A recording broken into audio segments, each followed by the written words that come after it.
নমস্কার, ফিরে আসছি Rishibani institute of Vedic astrology আয়োজিত আধুনিক জ্যোতিষের class astrology class in Bengali সিরিজের লাভ বা প্রেম বিষয়ক জ্যোতিষ আলোচনায়। আমি শান্তনু শাস্ত্রী আপনাদের সাথে এই জ্যোতিষ আলোচনায় আজকে আলোচনা করব একটি পুরুষ এবং একটি স্ত্রী জাতক এবং জাতিকার জন্মছক, যাদের মধ্যে অনেকাংশে মিল পাওয়া যাবে এবং ছকগুলির মধ্যে অনেকটা মিল রয়েছে, কিন্তু একটি হলো প্রেমের হরোস্কোপ অর্থাৎ জাতক প্রেম করতে পারবে, আরেকটি হলো না প্রেমের হরোস্কোপ অর্থাৎ জাতকের জীবনে প্রেম ব্যাপারটি কিন্তু আসবে না। তো এই ব্যাপারটি আমরা আজকে আলোচনা করব। এই ক্ষেত্রে জাতকের জন্ম তারিখ 7/6/1982 সকাল 10:30, আর মেয়েটির জন্মছক 30/3/1982 সন্ধ্যা বা রাত 10:39। দুজনেরই date of birth, place of birth কিন্তু কলকাতা। গ্রহ অবস্থানগুলি বলবো, তার আগে ছেলেটির ক্ষেত্রে কয়েকটি বক্রী গ্রহ আছে, সেগুলিকে আমরা একটু মেনশন করে নেব। প্রথমেই হলো বুধ, সেটি কিন্তু বক্রী। এরপরে আমরা দেখতে পাচ্ছি বৃহস্পতি, সেও কিন্তু বক্রী। আবার শনি, সেও কিন্তু বক্রী। তবে মঙ্গল কিন্তু এই জন্মছকে এখনো বক্রী হয়নি।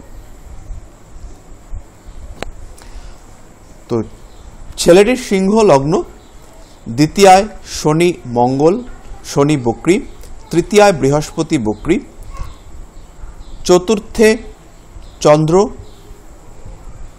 পঞ্চমে কেতু, নবমে শুক্র মেষ রাশিতে, দশমে রবি এবং বক্রী বুধ বৃষ রাশিতে, একাদশে মিথুন রাশিতে রাহু। রাহু এবং কেতু তো জেনারেলি বক্রী হয়, এটা আমরা সবাই জানি, তাই ওগুলিকে আর বক্রী লেখার দরকার হয় না। মেয়েটির ক্ষেত্রেও ব্যাপারটি অনেকটি একই রকম। এর ক্ষেত্রেও তিনটি বক্রী গ্রহ, কেবলমাত্র বুধ এক্ষেত্রে বক্রী নয়। লগ্ন বৃশ্চিক, দ্বিতীয়ায় ধনুরাশিতে কেতু, তৃতীয়ায় শুক্র, পঞ্চমে মীন রাশিতে রবি বুধ,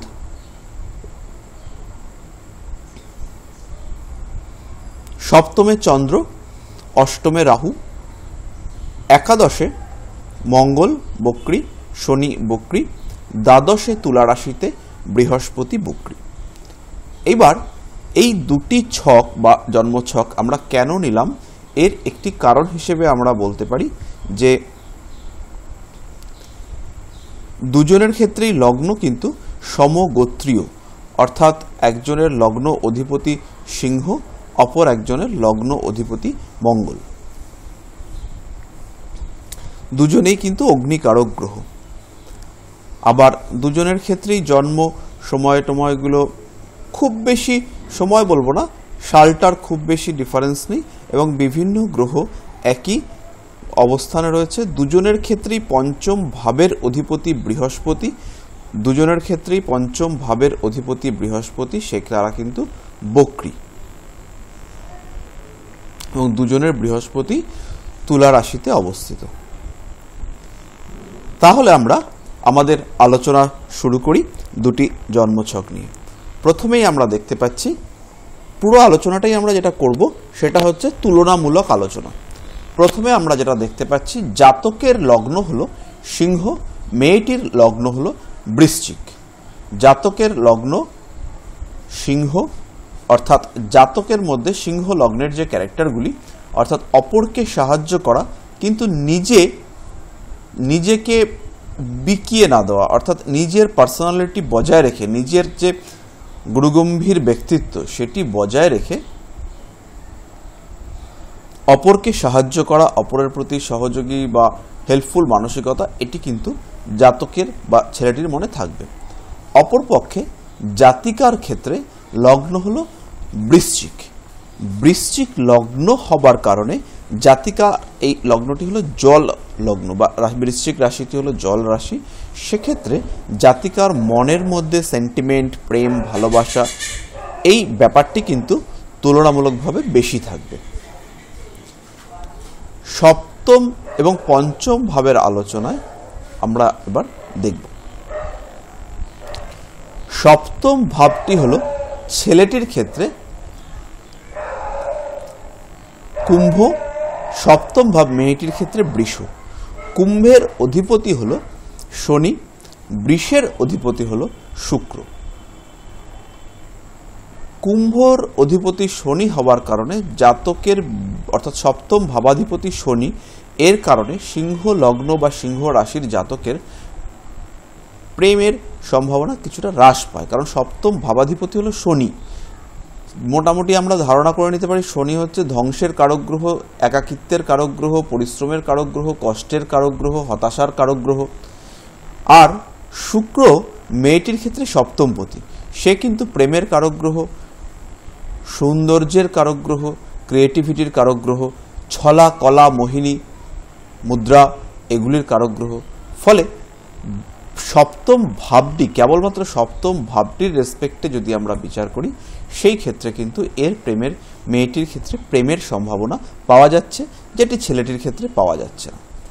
সপ্তম ভাবে উপস্থিত গ্রহ নিয়ে যদি আমরা আলোচনা করি, সপ্তম ভাবে ছেলেটির ক্ষেত্রে কোনো গ্রহ উপস্থিত নেই, মেয়েটির ক্ষেত্রে কিন্তু চন্দ্র উপস্থিত। চন্দ্র উপস্থিত থাকায় এবং এই চন্দ্রটি নবমপতি মেয়েটির জন্মছকে সপ্তমে উচ্চ ক্ষেত্রে অবস্থিত হওয়ার কারণে এবং লগ্নের উপর দৃষ্টি দেওয়ার কারণে এর মধ্যে যে সপ্তম ভাব সংক্রান্ত অর্থাৎ যে স্বামী, প্রেমিক এই সংক্রান্ত যে চাহিদা, এই ব্যাপারটি কিন্তু এর মধ্যে বৃদ্ধি পাবে। আবার সপ্তম ভাবে গ্রহের দৃষ্টি যদি আমরা নিয়ে আলোচনা করি, এর ক্ষেত্রে সপ্তম ভাবে বৃহস্পতির দৃষ্টি রয়েছে, যে কিনা পঞ্চমপতি। তবে বৃহস্পতি এই ক্ষেত্রে তুলা রাশিতে, শুক্র দ্বারা দৃষ্ট, রাহু দ্বারা দৃষ্ট এবং নিজে বক্রী। ফলে বৃহস্পতির সপ্তম ভাবে দৃষ্টি দেওয়া এটি কিন্তু প্রেমের ক্ষেত্রে খুব বেশি পজিটিভ হলো না। তবে লগ্নের পঞ্চমে রাহুর দৃষ্টি থাকার কারণে এটি প্রেমের সম্ভাবনা তৈরি হলেও হতে পারে, হবে নাই যে সেটি আমরা কিন্তু বলতে পারছি না। তবে পঞ্চম ভাবে কেতু অবস্থান করায় এই প্রেমের যে সম্ভাবনাটি, এটি কিন্তু বাস্তবায়িত হবার পথে প্রচুর বাধার সৃষ্টি করবে। ফলে প্রেম, এই জাতকের জীবনে প্রেম হওয়ার সম্ভাবনা খুবই কম হবে।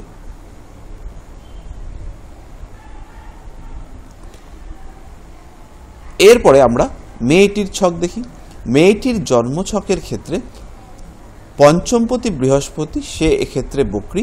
পঞ্চম ভাবে অবস্থিত রবি এবং বুধ, রাহুর দৃষ্টি কিন্তু রয়েছে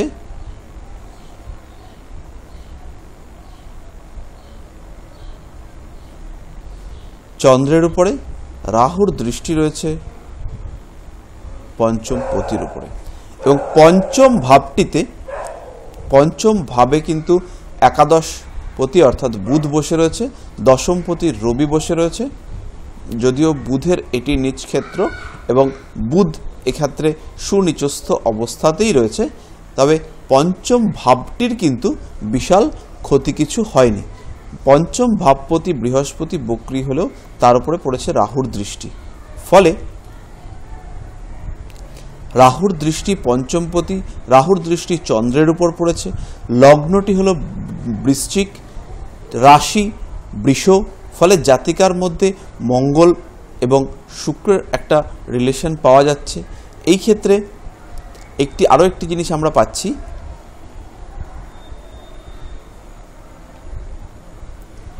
সেটি হলো শনি, বুধ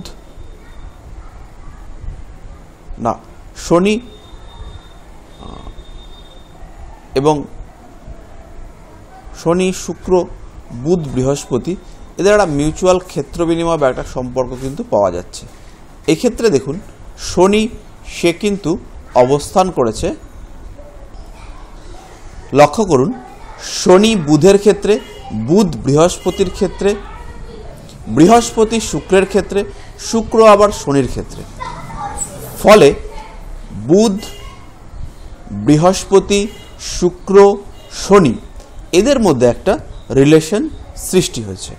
এই যে রিলেশন, এটিও কিন্তু জাতিকার মধ্যে প্রেমের যে জায়গাটি সেটিকে এনে দিয়েছে। কারণ বৃহস্পতির সঙ্গে শুক্রের সরাসরি ক্ষেত্র বিনিময় বা সম্পর্ক না হলেও একটি পারস্পরিক বা মিউচুয়াল ক্ষেত্র বিনিময় সম্পর্ক সৃষ্টি হয়েছে, যার ফলে পঞ্চমপতি বৃহস্পতি এবং সপ্তমপতি শুক্র এর কিন্তু একটি রিলেশন এক্ষেত্রে তৈরি হয়েছে। এই সমস্ত কারণের জন্য জাতিকার মধ্যে কিন্তু প্রেমের সম্ভাবনা বৃদ্ধি পেয়েছে। এবার আমরা যদি দুজনেরই নবাংশ চক্রটি দেখি, সেই ক্ষেত্রে দেখুন, নবাংশ লগ্ন জাতকের ক্ষেত্রে মিথুন, জাতিকার ক্ষেত্রে মকর, জাতকের ক্ষেত্রে পঞ্চমে অবস্থানরত কেতু, জাতিকার ক্ষেত্রে পঞ্চমে অবস্থানরত রাহু। জাতকের ক্ষেত্রে শুক্র এবং মঙ্গলের কিন্তু সরাসরি রিলেশন কিছু তৈরি হয়নি। জাতকের ক্ষেত্রে মঙ্গল এবং শুক্র নবম পঞ্চম সম্পর্কে অবস্থিত, কিন্তু জাতিকার ক্ষেত্রে শুক্রের উপর পড়েছে মঙ্গলের দৃষ্টি। ফলে জাতকের ক্ষেত্রে প্রেমের সম্ভাবনা নবাংশ চক্র অনুযায়ী হ্রাস পেয়েছে, কিন্তু জাতিকার ক্ষেত্রে অর্থাৎ মেয়েটির ক্ষেত্রে প্রেমের সম্ভাবনা নবাংশ চক্র অনুযায়ী আরও বৃদ্ধি পেয়েছে। এর ফলে আমরা এই সিদ্ধান্তে আসতে পারি যে জাতকের জীবনে প্রেমের সম্ভাবনা নেই বা খুবই কম, জাতিকার অর্থাৎ মেয়েটির জন্মছকে প্রেমের সম্ভাবনা কিন্তু খুবই বেশি।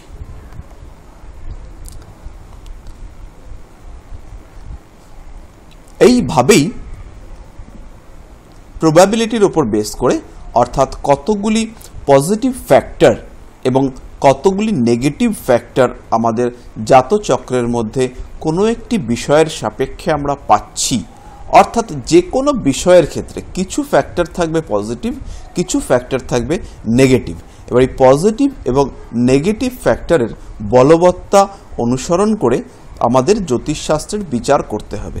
কোনো ক্ষেত্রে একই গ্রহ ধনাত্মক ফল দিতে পারে, আবার কোনো ক্ষেত্রে সেই গ্রহটি ঋণাত্মক ফল দিতে পারে।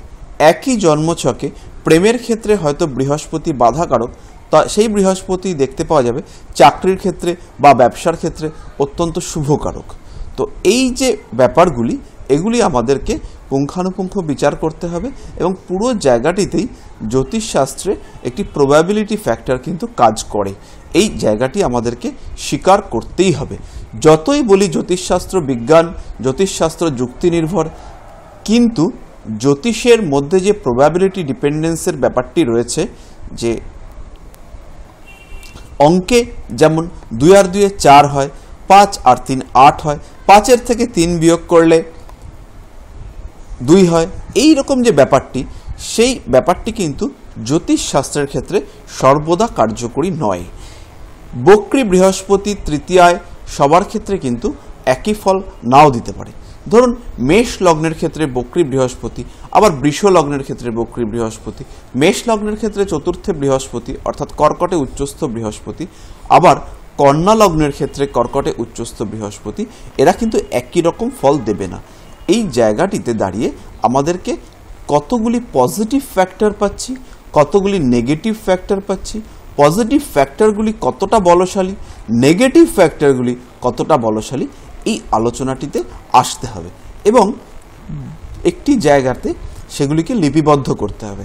পুঙ্খানুপুঙ্খভাবে যতভাবে লগ্ন, জন্মচক্র, ভাবচক্র, নবাংশ কুণ্ডলী, গোচর, দশা, যতভাবে যত পজিটিভ এবং যত নেগেটিভ ফ্যাক্টর আপনি বেশি কালেক্ট করতে পারবেন, তত কিন্তু প্রেডিকশনের পুঙ্খানুপুঙ্খ জায়গায় বা প্রেডিকশনের যে অ্যাকিউরেসি, সেই জায়গাটিতে আপনি পৌঁছতে পারবেন।